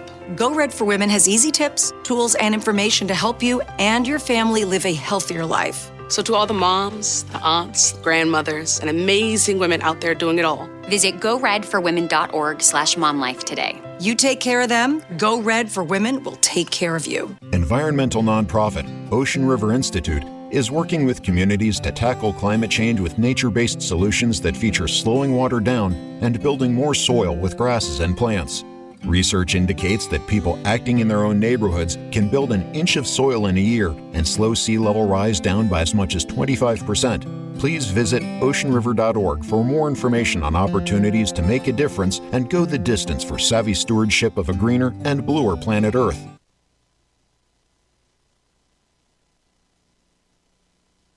Miss any of the show? The Financial Exchange Show podcast is available on Apple, Spotify, and iHeartRadio. Hit the subscribe button and leave us a 5-star review. This is the Financial Exchange Radio Network. The Financial Exchange is a proud partner of the Disabled American Veterans Department of Massachusetts. By making a donation, you can support the Veteran Advancement Program, which offers permanent and transitional affordable housing to veterans and their dependents. The DAV of Massachusetts is the only DAV department in the country to lead a veterans housing initiative for single vets and those with families. Visit DAV5K.Boston to make a donation today, and make note for this year's 5K to be held on Saturday, November 8th. That's DAV5K.Boston. Time for trivia here on the Financial Exchange. Earlier this week, it was announced that Conan O'Brien would be the 2025 recipient of the Mark Twain Prize. The Mark Twain Prize is awarded to those who have had an impact on American society in a way similar to Mark Twain. Trivia question today. Which comedian was the first recipient of the Mark Twain Prize? I don't know why I can't talk. Which comedian was the first recipient of the Mark Twain Prize? Be the fourth person today to text us at 617-362-1385 with the correct answer, and you win a Financial Exchange Show t-shirt. Once again, the fourth correct response to text us at 617-362-1385 will get that t-shirt. See complete contest rules at financialexchangeshow.com. Do you guys know that he had a son, Choo Choo? Like a train? Choo Choo Twain. Oh, God. It's not my material. It's a Frank Barron special from Everybody Loves Raymond. But I just thought I had. When do you get a chance to get that into a show? Never. You know. Let's talk a little bit about tariffs. Piece in the Bloomberg: Trump's tariff threat is already panicking the junk debt market. Mike, I'm looking at the junk debt market right now. Junk bonds, as they are affectionately known, they are bonds that are below investment grade, and I'm trying to figure out what the panic is, because right now the high yield Master 2 option adjusted spread, basically like how big is the difference that investors have to pay for high yield bonds relative to investment grade bonds. As I see it right now, it's at 2.73%, which the only other times that is lower dating back to like the mid-90s is 1997, 2007, and that's it. So it's not actually panicking the junk debt market. Rather, what we are seeing is that borrowers who are in that junk category, they are trying to do some borrowing before tariffs potentially go into effect, just because they don't know the effect that they might have on their businesses and they want to lock in these really low rates. Yeah, I'm not buying it. It's not panicking the junk market. If it were actually causing issues so far, you would not just be getting a story about new issues being a problem. There are plenty of companies who borrow money who will be subject to tariffs and are considered junk bonds, and you could go sell their bonds, and you would see it reflected in this spread. And this is the best way to measure nervousness about the junk bond market, as Chuck mentioned, is look at the difference between what you get paid from a junk bond compared to an investment-grade one. Like, as an example, back in the Great Financial Crisis, on December 15th of 2008, if you wanted to go issue a generic junk bond, which actually you couldn't issue one, if you were buying one that was already issued, you were getting a 21% premium over investment-grade bonds in order to do that. That was the average that you saw there. If you go back to 2011, peak of the Euro debt crisis, double-dip recession fears, you were getting paid 8.7% above investment grade in the junk bond market. And to be clear, is because there's a significant risk in those occasions that you don't get paid back. Higher risk of default. If you go back to March of 2020, initial outbreak of COVID, you're getting paid 9.8% above investment-grade corporates in order to buy junk debt. Today, you're getting paid 2.73. There is no fear in the junk bond market. Again, this is the only other comps that I have on record dating back 30 years are 1997 and 2007. So it's a reliable place to look for a fear gauge, but it's just not flashing any signals right now. No, really isn't. Piece in Bloomberg, and this got crypto markets moving over the last 24 hours. President-elect Donald Trump is planning to release an executive order elevating crypto as a policy priority and giving industry insiders a voice within his administration, according to people familiar with his plans. The order is expected to name crypto as a national imperative and potentially guide government agencies to work with the industry. Now, I think on some things, like, I've generally been kind of open to, like, hey, we'll see what happens on tariffs. We'll see how this all goes. I don't understand why crypto should have any kind of U.S. national importance. Everyone involved in crypto continues to tell me how important it is. Without explaining why. But they can't ever tell me why it's important to be on the forefront of crypto. And specifically, the ones that like actually tell me something, they're like, well, it's something that's decentralized. So you want the United States to build a strategic Bitcoin reserve. That seems like you're centralizing something. I can't get any good answers about why crypto is important other than number goes up. Which, look, if the number goes up in your portfolio and you're happy with it, fine. Like, you do you. But I can't get anything else out of them. My problem is there's a differentiator here between making cryptocurrency a national priority, as has been discussed here, versus an incoming administration saying, we are going to make it a priority to focus less on regulating this industry in the same way that the previous administration does. That latter point, I think, would be reasonable and justifiable from a number of different perspectives in the incoming Trump administration to say, look, the previous SEC had unreasonable expectations for this industry and did everything they could to prevent it from becoming mainstream. And we are going to take a more hands-off approach to regulation of the industry. Sure. I might disagree, but at least I can understand There's a reasonable case to be made there, at least. To your point, where do you benefit the American public by building a Bitcoin reserve? Where do you benefit the American public by, I don't even know what else we're talking about on this front. Deregulation? Sure. Got it. Understood. That's, long history of what Republicans stand for, all on board. This other priorities, making it a national priority, I don't understand one bit how that benefits the average American person. And I've been open to like the general idea of, hey, crypto could have some interesting use cases. Look, it's been around for a decade now. It comes back to the same thing that we explained about investments all the time. Can you explain this in 3 sentences to a 10-year-old? That's a good threshold for like any investment that you are going to make. This is why I am buying this. This is how it is going to benefit me or the individuals. I like forget about a 10-year-old. I haven't seen anyone make a compelling argument other than, well, the Trump administration's making a national priority, so it's going to go up in value. Look out. Like, that's the main argument I've heard is good speculation tool. Well, here's the thing. Absent being paid like dividends by a company where you're returning your capital that way or something along those lines, ultimately, everyone is looking for someone to take them out at a higher price than they went in. Sure. The question is, like, what's the compelling reason why it should happen? And with some companies, you can say, okay, well, like the market is growing and they're growing. With crypto, the only thing that you get to is there's a limited supply. Okay. But there's a limited supply of a lot of things. Why is this going to be the one that matters? And I'm not poo-pooing like those who have made millions of dollars on it to this point. Like, congratulations. Like, as long as like you've realized some of that and been able to use it for your life, you've won. Like, that's great. But what does it do, man? No.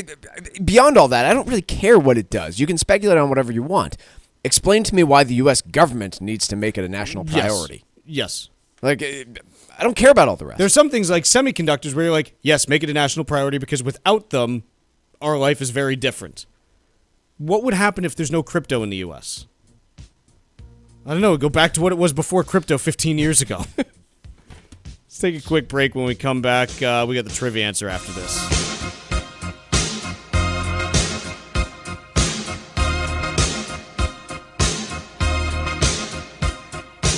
Bringing the latest financial news straight to your radio every day. It's the Financial Exchange on the Financial Exchange Radio Network.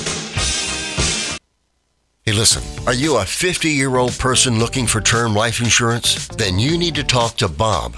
Bob specializes in helping people find $1 million or more of term life insurance for a couple of $100 a month. Look, you need to know there's a price war in the term life insurance business, and you may be paying too much. Call Bob, and he'll shop and see how much money he can save you. Look, this could be the last term life insurance policy you ever have. Your rates are guaranteed for the next 20 years. That's right, guaranteed level rates for the next 20 years. And if you're a smoker or your health is not perfect, Bob has great rates for you too. So for $1 million of term life insurance coverage for a couple of $100 a month, call Bob right now. 800-965-7987.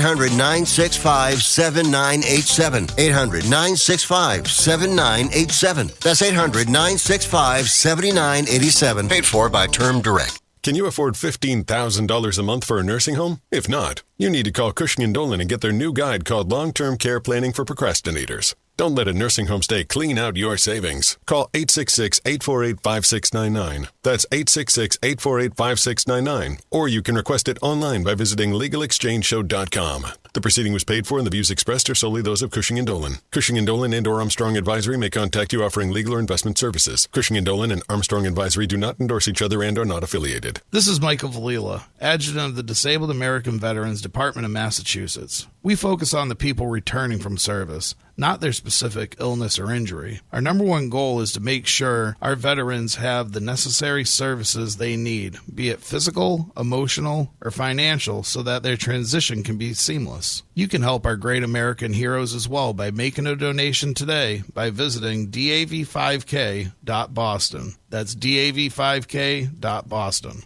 The calendar is turned and the cold is here to stay. So now's the perfect time to plan that getaway to the U.S. Virgin Islands. Act now and take advantage of a special promotion to St. Croix. Experience a vibe like no other and receive a $250 per person airfare credit and a free hotel night when you book a 5-night minimum stay with any participating hotel before June 30th, 2025. St. Croix is known for its incredible history and spectacular architecture, along with world-class cuisine, incredible golf courses, and a wide variety of water sports. From the moment you arrive, you'll fall naturally in rhythm with the heartbeat of the islands. There's no money to exchange, and travel from New England could not be easier. America's Caribbean paradise is waiting for you.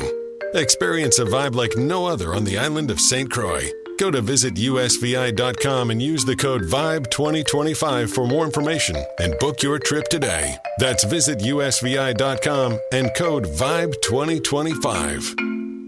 Hi, it's Chuck and Mike from the Armstrong Advisory Group. Our guide this month is the 7 common financial frauds and scams. Mike, one of the ways that fraudsters potentially get your information is through something called a phishing, with a PH, scam. What is a phishing scam? Yeah, again, a misconception here from a lot of folks. When they think about getting hacked, it's, some cyber criminal that's gaining access through a back door to your information. Usually that's not what happens to companies or individuals. It's usually, I fell victim to something that looked legitimate. And so a phishing scam would be when someone posing as somebody else, FedEx or the United States Postal Service is a common one. They send you a text or an email saying, you missed your package delivery, sign in here to get access to it. And you end up actually giving the fraudster your own personal information. In terms of being vigilant against this, how do people start to protect themselves? Quite honestly, it's so prevalent these days that my general feeling is that you have to treat every phone call, every text message, every email you receive on a day-to-day basis as though it is a phishing attempt. And until you're able to prove otherwise by calling that person at their known address, by looking up your bank's contact information rather than trusting that it's actually somebody from that bank, you have to assume that it is a fraudster, it is a scammer trying to get access to your information, and be vigilant and suspicious. Our guide is titled The 7 Common Financial Frauds and Scams, and it details phishing scams and a host of other ones. You can request it by calling 800-393-4001. The guide has information to help you make more informed decisions to protect yourself and can be requested by calling 800-393-4001. The proceeding was paid for by Armstrong Advisory Group, a registered investment advisor. Nothing in the ad or in any Armstrong guide is specific financial, legal, or tax advice. Consult your own financial, tax, and estate planning advisors before making any investment decisions. Armstrong may contact you to offer investment advisory services. Text us at 617-362-1385 with your comments and questions about today's show, and let us know what you think about the stories we are covering. This is the Financial Exchange Radio Network.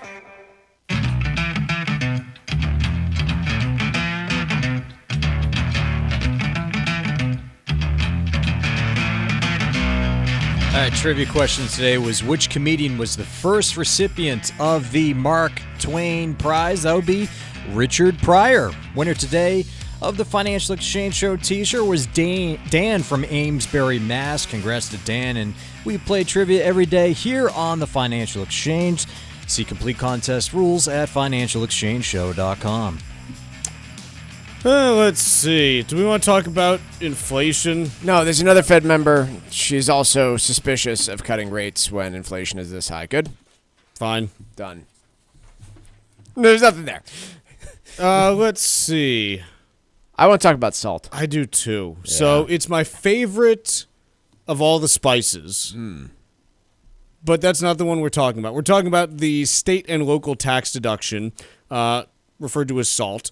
And back in 2017, when President Trump passed the Tax Cuts and Jobs Act, one of the provisions in there was a $10,000 limit on the amount of state and local taxes that can be deducted on a federal income tax return. And it was constitutionally challenged by a bunch of northeastern states, most notably New York, New Jersey, Maryland, and Connecticut. That was unsuccessful. It is something where you have a whole bunch of lawmakers from high tax areas that are Republicans. They've gone to visit President-elect Trump and say, hey, if we want to extend tax cuts, we've got to do something about this SALT cap because it's hurting our constituents. And so the question is, well, okay, what's the reality about who's being impacted by the SALT cap, and should we be making changes to it? Yeah. Is that fair? And the article asks, raising the SALT cap is supposed to benefit whom exactly? And the answer is rich people in blue states. Yes. Pretty easy. Powerful constituency. Yep. But helped get you elected. It's kind of a question where you're like, what are we really doing here? Because it's also going to have a significant cost if you're talking about raising the SALT cap. Yes. And or getting rid of it. And I think there's a case to be made where, hey, let's say that you are a family in New England. And what are average incomes in New England? They're probably higher than the rest of the country. So let's say that the household average New England family, incomes, 80,000. Yeah, I was going to say high tens of thousands. Okay. So 80,000. So let's say in most states in New England, excluding New Hampshire, which has higher property taxes, we'll get to them in a minute. Let's say that the average person is paying somewhere in the ballpark of 5% on their income. Sure. Okay, so they're paying $4,000 a year in income tax. Yep. They are paying property taxes on homes that are, again, more valuable than the rest of the country. Let's say the average home in New England is tax, the tax value, because that's what matters. Sure. Call it $500,000 instead of $400,000. Okay. Tax rates are typically somewhere in the range of 1 to 1.25% of that a year, so call it $5,000 to $6,000. Okay. So you've come up so far with about $9,000 to $10,000 in state and local taxes. Correct. The average family in New England, I'm not saying all of them, because again, there's plenty of you listening that are like, hey, I make more than that. Like I'm getting somewhere. But I would say the average family in New England probably doesn't feel a huge impact from this. No. If you are talking about the average family inside of 495 in Boston, yeah, they certainly do, because they're probably paying state and local taxes that are closer to $20,000 to $25,000 a year is my guess. Yep. And again, this is a big population, talking probably 1 million people where that might be the average. Yep. If you talk to people in Portland, Maine, where property values are higher and incomes are probably higher than the rest of the state of Maine, that's probably the case as well. There's people, on the Portland affiliate listening to us who are like, they're nodding along going, yep, I pay way more in taxes than $10,000 a year. Totally get it. Southern Connecticut, same story as the greater Boston area. So I think there's a case to be made, hey, because of high cost of living areas even within these states, could you talk about, do we want to raise the SALT cap from 10,000 to 20,000 or 10 to 25? I think there's at least a reasonable case there. I don't know how much it's going to cost, but in terms of, do you get rid of it altogether given all of the other fiscal issues that we're talking about and the cost of doing so? It's kind of a hard one to justify given where we are today. Well, it's all going to come down to how much are you willing to spend more on deficits. Right. I'm sure there are lawmakers who are going to be pushing hard to do away with the SALT cap entirely and allow multimillionaires in New England to deduct every penny of taxes that they pay to the Commonwealth or to Connecticut or to Maine or any of these states. That would cost a lot of money to the federal government. And so what's a bigger priority? That or cutting corporate taxes? That or cutting the highest federal income tax bracket? That or doing away or even increasing further the estate tax limit? There are so many policy priorities, not the least of which were cutting taxes on Social Security, tips, overtime. We can't just have a lot of competing priorities. We can't just here. have all fun all the time. Aw. We can Thanks, try. Dad. I know. I've become my dad. You've been the crotchety old man get off my lawn for a number of years, Chuck. This isn't. I know. It started with the drones. Yeah. And now it's with the SALT cap. Yeah. I'm just getting crotchetier and crotchetier. That should be the new name of our show. Crotchety and crotchetier. The crotchety exchange. The calendar has turned and the cold is here to stay, so now's the perfect time to plan that getaway to the U.S. Virgin Islands. Act now and take advantage of a special promotion to St. Croix. Experience a vibe like no other and receive a $250 per person airfare credit and a free hotel night when you book a minimum 5-night minimum stay with any participating hotel before June 30th of this year. St. Croix is known for its incredible history and spectacular architecture, along with world-class cuisine, incredible golf courses, and a wide variety of water sports. From the moment you arrive, you'll fall naturally in rhythm with the heartbeat of the islands. There's no money to exchange, and travel from New England could not be easier. America's Caribbean Paradise is waiting for you. Experience a vibe like no other on the island of St. Croix. Go to visitusvi.com and use the code VIBE2025 for more information and book your trip today. That's visitusvi.com and code VIBE2025. So, this is another piece that I love the dichotomy between what's said in the headline and what's actually going on. Electric vehicle sales have stumbled. What went wrong?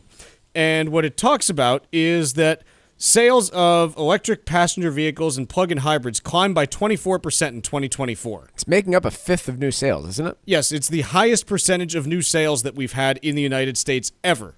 Now, the rate of growth is slowing, but that doesn't mean that the sales stumbled. So again, I think there's something when we talk about EVs, they are still growing in terms of market share. They're just not growing as rapidly as they used to. In particular, the U.S. saw EV sales up by 7% last year. And really the problem here for automakers is they were projecting annual 20 to 40% gains in EV sales, and they're seeing mid to high single digits. Yeah. And so it still is something where automakers are now trying to, revamp their plans given what the real demand looks like for these things.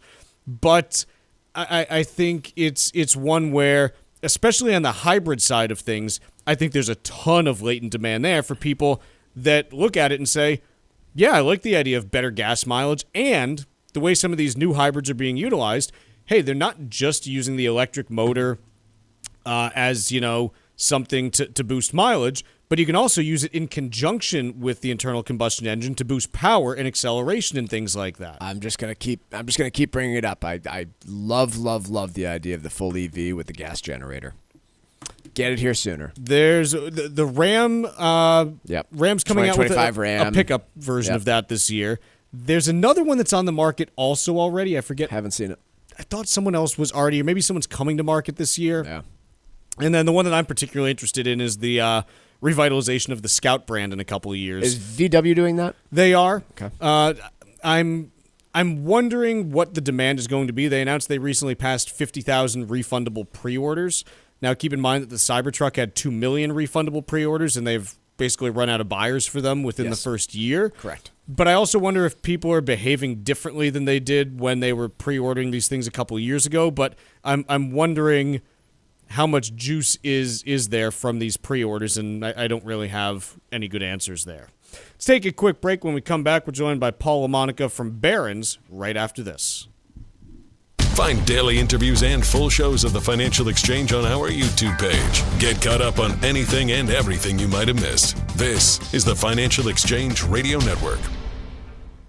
The calendar is turned and the cold is here to stay. So now's the perfect time to plan that getaway to the U.S. Virgin Islands. Act now and take advantage of a special promotion to St. Croix. Experience a vibe like no other and receive a $250 per person airfare credit and a free hotel night when you book a 5-night minimum stay with any participating hotel before June 30th, 2025. St. Croix is known for its incredible history and spectacular architecture, along with world-class cuisine, incredible golf courses, and a wide variety of water sports.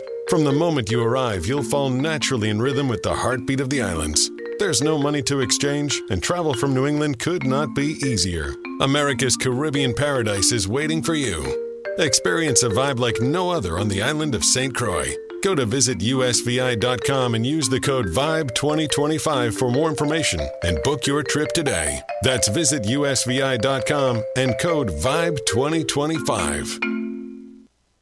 Phishing scams, ransomware attacks, and identity theft are three very common fraudulent schemes that can cause significant damage to your financial well-being. Hi, this is Chuck Zodda from the Armstrong Advisory Group. And as technology continues to evolve, it's even more important for you to know how to protect yourself from being a victim of this kind of serious activity. Our new guide is called 7 Common Financial Frauds and Scams, and it's designed to help you understand ways to uncover potential hacks to your most important accounts. These kind of attacks are becoming more complex, so it's critical that you know what to look for before clicking on an email or answering a number you don't recognize. Call us today at 800-393-4001 and request our new free guide called 7 Common Financial Frauds and Scams. That's 800-393-4001. The proceeding was paid for by Armstrong Advisory Group, a registered investment advisor. Nothing in the ad or in any Armstrong guide is specific financial, legal, or tax advice. Consult your own financial, tax, and estate planning advisors before making any investment decisions. Armstrong may contact you to offer investment advisory services. This is Tucker Silva, and I'm joined today by estate planning attorney Todd Lutzke from the law firm of Cushing & Dolan with your Financial Exchange quick tip of the day. And we're talking about last-minute nursing home lessons that can help save your assets. What can be done last minute to save your home and your liquid assets when one spouse is entering the nursing home? So with a married couple, you do have more options than as a single person, but with a married couple, your home is not at risk because the community spouse living in the home is allowed to keep the home. Doesn't matter the value, as long as they're living there, it's not countable and non-lienable. They also give the healthy spouse about $135,000 to keep. It's not a lot when you think of the big picture, but all the rest of the money would be at risk. But at least a quick last-minute way of protecting all those other dollars, all over and above that $135,000, would be to basically transfer the assets, those excess assets, to the community spouse, which, by the way, is not a disqualifying transfer, so no 5-year waiting period. And then once that community spouse gets those assets, depending on their age, they can buy what is known as a Medicaid qualifying annuity. These are special annuities. They convert the excess assets into an income stream, and then it's no longer an asset keeping the community spouse over assets. Then the community spouse and the sick spouse are under assets, and they're eligible for Medicaid. Cushing & Dolan has written a brand new guide, especially for those of you who have put off doing your planning and are now faced with a last-minute nursing home situation. Request this brand new guide from Cushing & Dolan at 866-848-5699. It's called Long-Term Care Planning for Procrastinators. 866-848-5699. Or if you prefer, you can simply go to their website, legalexchangeshow.com, and request it there. The proceeding was paid for and the views expressed are solely those of Cushing & Dolan. Cushing & Dolan and or Armstrong Advisory may contact you offering legal or investment services. Cushing & Armstrong do not endorse each other and are not affiliated.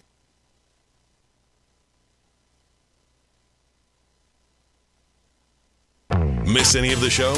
Catch up at your convenience by visiting financialexchangeshow.com and clicking the on-demand icon where you'll find all of our interviews and full shows. This is your home for the latest business and financial news in New England and around the country. This is the Financial Exchange Radio Network. Ladies and gentlemen, the weekend.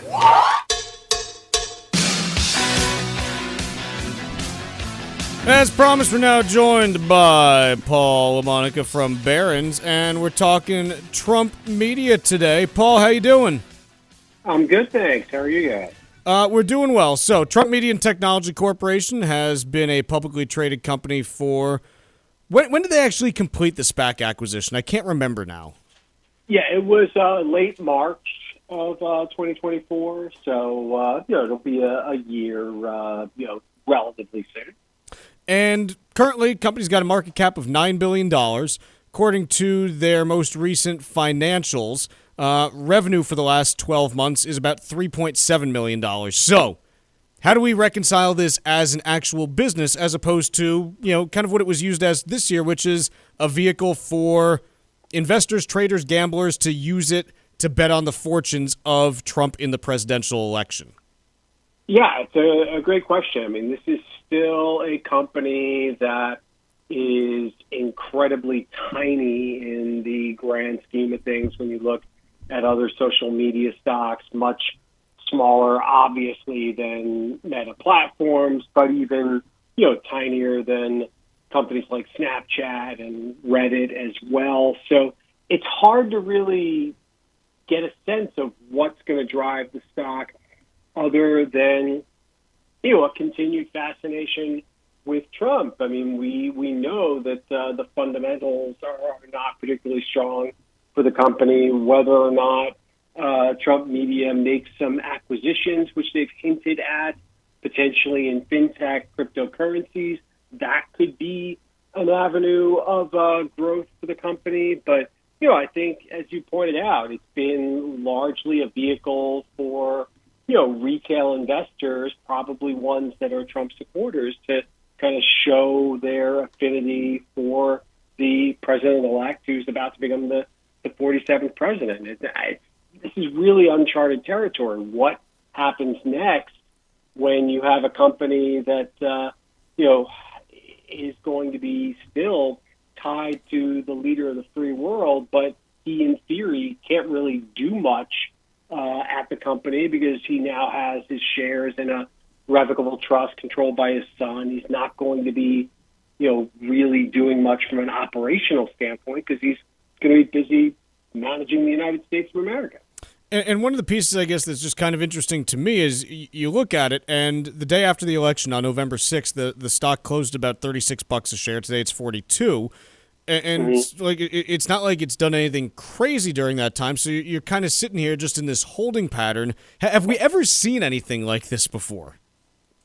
Nothing in recent memory that I can think of. I mean, because remember, at the time of Trump's first presidency, and there was a revocable trust that was set up at that point. I mean, the assets of the Trump Foundation were all put in that trust, but it was not a publicly traded company. This is really unique, especially also because it's a company that is competing with much larger social media firms. Then you throw in the fact that you have Trump's bromance, if you will, with Elon Musk, who is the owner of X, formerly Twitter. That complicates things as well. I mean, I can't imagine that investors might be ignoring the fact that now that the president-elect is back on X, after that ban was lifted by Musk, it seemingly makes Truth Social a little bit less of an investable proposition that makes sense because you don't have that scarcity value, if you will. It's not as if Truth Social is the only place where Trump will talk. He does, post on Twitter, X as well. Looking at this, you mentioned, that they have a number of potential things that they are kicking around as businesses they may try to acquire or get into. Do any of those seem more likely than others at the moment? I think crypto makes the most sense given how Trump has really embraced Bitcoin over the past year, and there's the talk of whether or not we could have a Bitcoin strategic reserve with Gary Gensler stepping down as the head of the SEC on Inauguration Day.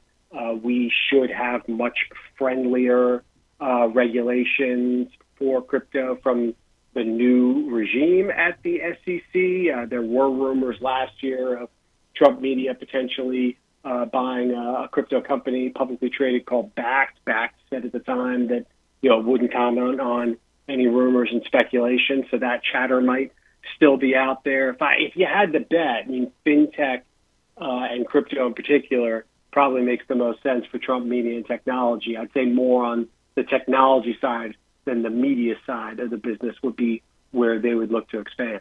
All right, very good. Paul, appreciate you joining us today. Have a great weekend, and we'll catch up with you soon. Thanks a lot. Have a good one, guys. It's Paul LaMonica from Barron's talking about Trump Media. What else you got for me, Mike? Taylor Swift at the end of the year allegedly breathing some life into Target. The retailer got a holiday boost apparently from an exclusive deal to sell the megastar's Eras tour book. Look, I recognize it's Taylor Swift, but I have some rules. You don't make friends with salad or books. I don't think that one is going to work for the American public. I see why Disney was able to kill it with their ownership of the actual Eras tour. Again, but what is this going to do to boost your brand long term for Target? Nothing. Absolutely nothing. Disney, you own the rights to that movie forever. If that's the case, I don't know. Actually, I think Taylor Swift owns all the rights to the movie. So Disney, you might have just seen the temporary boost as well. But again, I don't really think that works for Target. I don't think it's going to do anything for their long-term business, and they're just going to have to pay a bunch of money in the future if they want to continue to be able to boost sales like this. Did either of you happen to watch the SpaceX Starship launch last night? No. I did. I love watching these things. And I got to admit, when you see like the booster stage of the rocket come back down and get caught by the tower, I'm sitting there, I'm like, this is freaking amazing. Yeah, like, this is just awesome stuff. The not so awesome part was that the actual Starship, it disintegrated and exploded mid-flight about 10 minutes after launch, sending a stream of stuff back down into the atmosphere, which wasn't great. The thing I always come back to on this, and look, the FAA is going to have some questions because of where the debris was coming down. They had to reroute a bunch of commercial jetliners so they didn't get hit by the stuff. Real problem. But ultimately, you do have failures when you're trying to send new stuff into space, and that's part of the process. So, again, there's going to be some questions about where things happen, but I still think this is amazing stuff. We're done for the week. See you Monday on the Financial Exchange.